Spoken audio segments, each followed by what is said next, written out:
हम करने वाले हैं to draw the IV characteristic curve for a PN junction diode in a forward bias and reverse bias. तो चलिए बायस की बात करते हैं। तो ये जैसा हमारा पीएन जंक्शन डायोड है, ठीक है, ये रहा पीएन जंक्शन डायोड, ये रहा। तो इसका ये वाला साइड आपका पी होता है, ये वाला एन होता है। और आप सबको पता है कि अगर हम फॉरवर्ड बायस की बात करें तो फॉरवर्ड बायस का मतलब होता है कि जब करंट को अलाउ करेगा, करंट को आगे डायरेक्शन में भेजेगा।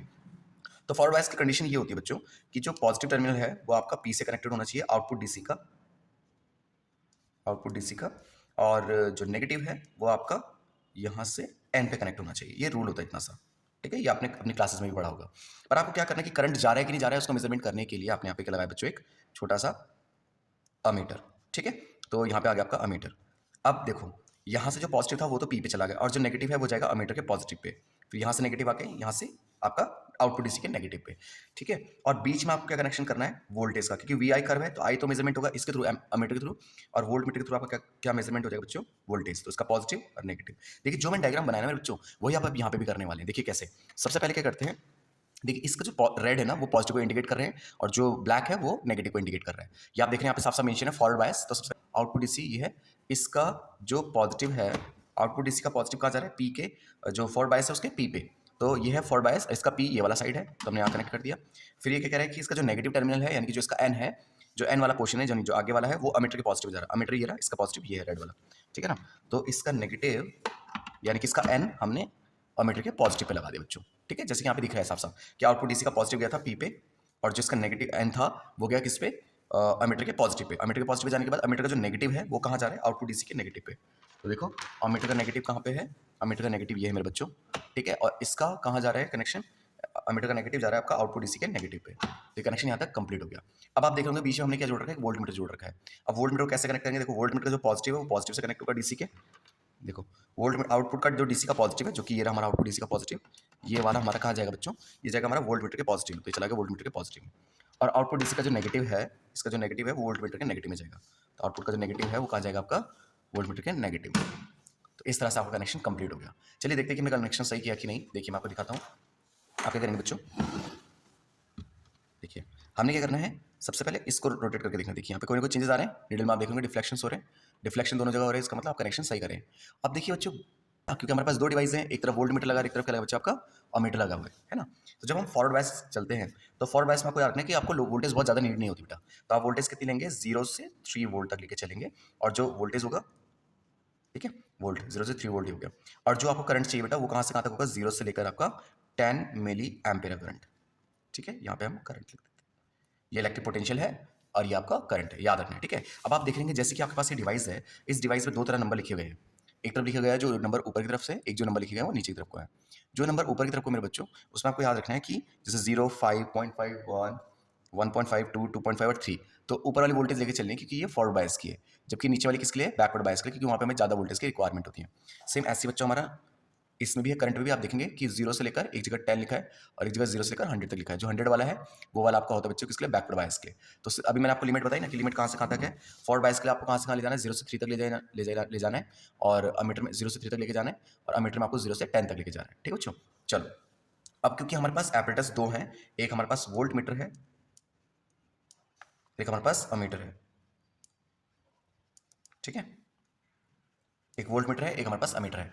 अब मुझे सबसे पहले इनका क्या निकालना चाहिए बेटा, वो होता है लीस्ट काउंट, ठीक है। क्या निकालना चाहिए, लीस्ट काउंट। तो पहले मैं निकाल रहा हूँ least count of volt meter, फिर निकाल रहे लीस्ट काउंट ऑफ अमीटर, ठीक है। फिर हम तक 2.5 के हो गया मेरे को, 3 है ना।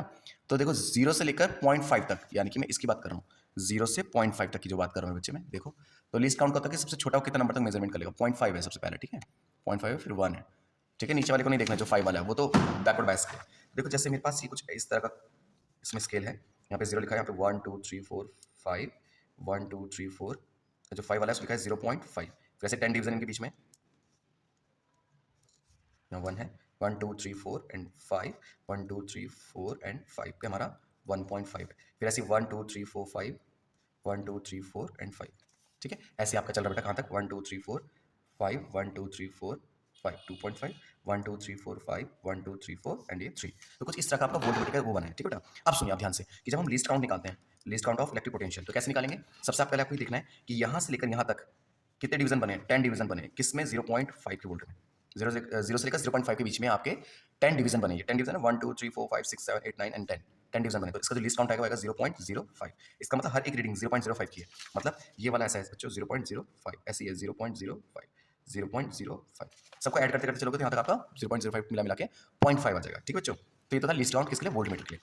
अब ऐसे आपका लीस्ट काउंट आपको सीखना है किसके लिए, अमीटर के लिए। ठीक है, मैं बहुत जल्दी जल्दी नहीं समझा रहा, मैं आपको बहुत डीप में समझा रहा हूँ कि कैसे आपको करना है ताकि आप एग्जामिनर के सामने जवाब दे पाए, जो एक्सटर्नल एग्जामिनर आपके पास आएंगे। तो ये हमारे पास मिली एम्पेयर का है और इसकी जो पहली डिवीजन है वो 2 है। ठीक है, तो 1 2 3 4 5, 1 2 3 4 और ये आपका 5, तो पहले 2 लिखा है, 1 2 3 4 5, 1 2 3 4, यहाँ पे 4 लिखा है, 1 2 3 4 5, 1 2 3 4 5, यहाँ पे 6 लिखा है, 1 2 3 4 5, 1 2 3 4 एंड 5, यहाँ पे 8 लिखा है, 1 2 3 4 5, 1 2 3 4 5। तो हो गया ना आपकी रेंज। देखो रेंज कहाँ से है, 3 वोल्ट होना चाहिए, 0 से 3 वोल्ट, और करंट की कहाँ तक होनी चाहिए, क्या बताया मैंने, 0 से लेकर 10 मिली एम्पियर। ठीक है बच्चों, तो इतना फॉरवर्ड बायस के लिए। अब लीस्ट काउंट निकालते हैं। लीस्ट काउंट कैसे निकालेंगे, least count of ammeter is equals to पहले डिवीजन 0 से लेकर 2 तक है नंबर्स, और कितने डिवीजन इसके बीच में 10, यानी कि अमीटर का लीस्ट काउंट होगा 0.2 का। ठीक है बच्चों, यानी कि हर एक काउंटिंग कितने की आपके 0.2 की है, 0.2 की है, 0.2 की है, 0.2 की है।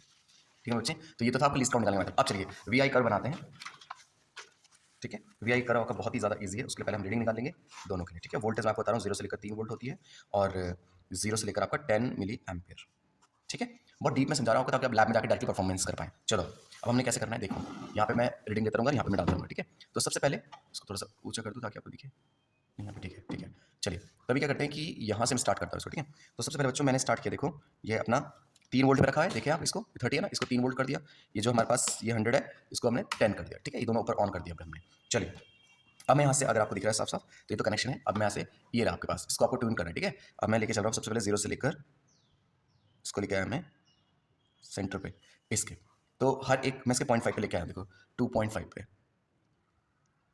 तो सबसे पहले लेके आऊँ 0.25 पे, 5 आगे बढ़ाया मैंने, देखिए अगर आपको दिख रहा है तो 0.25 पे, तो 0.25 मैंने यहाँ पे लिखा 0.25। तो आप देखेंगे 0.25 पे करंट वाले में कोई भी चेंजेस नहीं है, करंट वाले में कोई भी डिफ्लेक्शन नहीं आ रहा है ना। इसमें तो डिफ्लेक्शन दिखाई दे रहा है आपको, मैं यहाँ से इसको 2.5 पे लेके जा रहा हूँ, वहाँ कोई डिफ्लेक्शन नहीं है, तो करंट का डिफ्लेक्शन कितना आ रहा है, 0। तो ये रीडिंग यहाँ लिखते रहने। ठीक है, अब मैं इसको कहाँ पे लेके जा रहा हूँ, 0.5 पे लेके जा रहा हूँ, क्या वहाँ कोई डिफ्लेक्शन है स्लाइटली, यहाँ लिखा 0.50, यहाँ कोई डिफ्लेक्शन टिल नहीं है अभी तक। अब हम इसको लेके जा रहे हैं बेटा कितना, 0.75 पे। अब देखेंगे 0.75 में जब इसको ले जा रहा हूँ तो एक डिफ्लेक्शन तो दिखाई देने लगा है। ठीक है, देखिए आप, मैं इसको, मैं देखो मैं आपके पास लेके, इसके पास लेके जा रहा हूँ, देखो ध्यान से, देखो नीडल जा रही है आपके आगे वोल्ट मीटर में, और करंट की भी आगे बढ़ गई है रीडिंग, 0.75 पे लेके गया हूँ, देखो सेंटर पे लेके आ गया ना, इसके यहाँ पे लेके आ गया, 0.75 पे लेके आ गया, तो यहाँ पे देखो रीडिंग बढ़ी है कुछ, है ना, यहाँ तक आ गया है। कहाँ तक में देखो तो इसके मिड पे आ गई है। तो यहाँ पे हम लिखते हैं कि 0.75 पे हमें कुछ ना कुछ मिला है करंट। कितना करंट मिला है बेटा, यहाँ से रीडिंग में देखो, यहाँ पे आपका हर एक कितने का डिवीजन था, 0.2 का, 5 आगे गया हम, यानी कि 1 का, कितने का मिला है, 1 का। ठीक है, 1 मिली एम्पियर करंट मिला है। अब मैं इसको लेके जाता हूँ बच्चे 1 तक, ये हम 1 पे लेके गए, और इसको 1 पे ले जाने पे इसका कहाँ पहुँच गया, लगभग 1.8 पे। ठीक है, और ट्यून करते हैं इसको, इसको लेके गए हम 1.5 पे, इसको लेके हम बेटा 1.5 पे। ठीक है, और ये आपका इधर वाला कहाँ पे पहुँच गया है, 4 से जस्ट पहले, तो ये हो गया आपका 3.8। ठीक है, एंड देन उसके बाद फिर हम इसको लेके गए कहाँ था बेटा, 2 तक, 2 पे लेके गए, तो ये पहुँच गया आपका 6 पे, 2 पे लेके गए तो ये पहुँच गया आपका 6 पे। ठीक है, यहाँ दिखाई दे रहा है जैसे, देखो 2 पे ले गया हूँ, इधर से 2 पे और इधर से 6 पे। ठीक है, और इस तरह से आपको एक रीडिंग और लेनी है, 2.5 मैंने आप लिया, और ये 2.5 पे पहुँच गया आपका 8 पे। ठीक है बच्चों, अब ये तो था इस एप्रेटस का, इतना ही काम था आपका। अब हम बनाएंगे कर्व। ठीक है, वी आई कर्व।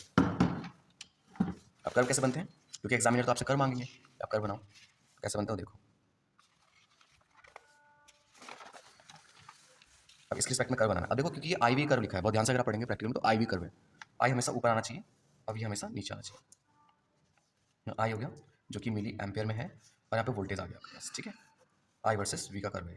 अब सबसे पहले आपको रीडिंग देखनी है कहाँ से स्टार्ट हो रही है, देखो वी की वैल्यू नीचे लिखते हैं हम, सबसे पहले लेते हैं 0.25, फिर लेते हैं 0.50, फिर लिखते हैं 0.75, फिर लिखते हैं बच्चों 1, फिर लिखते हैं बच्चों 1.25, फिर लिखते हैं 1.50, और इस तरीके से भी लिखते हैं 1.75, फिर लिखते हैं बच्चों 2 एंड 2.5।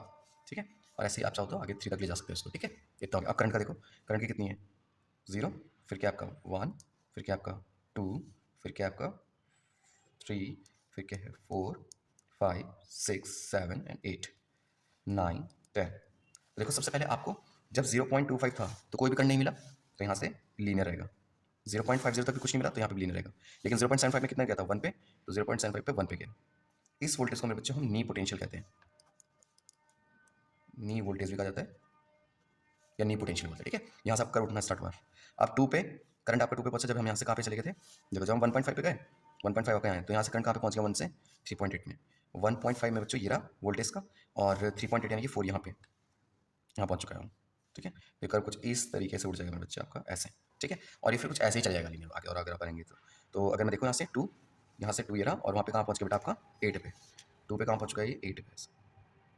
तो अगर आप देख रहे हैं तो अगर आप इसे ग्राफ में बनाएंगे तो प्रॉपर एक रीडिंग वाइज बनेगा ना, तो कुछ इस तरह का ग्राफ बनता है आपका। तो ये है आपका कंप्लीट प्रैक्टिकल, जिसमें मैंने आपको रीडिंग लेना सिखाया, इस तरह से कनेक्शन करते हो कनेक्शन सिखाया, ठीक है। I hope you understand. अगर आपको समझ में आया तो please do like share and subscribe, और अपने दोस्तों को भी शेयर कीजिए जिसको इसकी जरूरत है। Thank you so much for watching.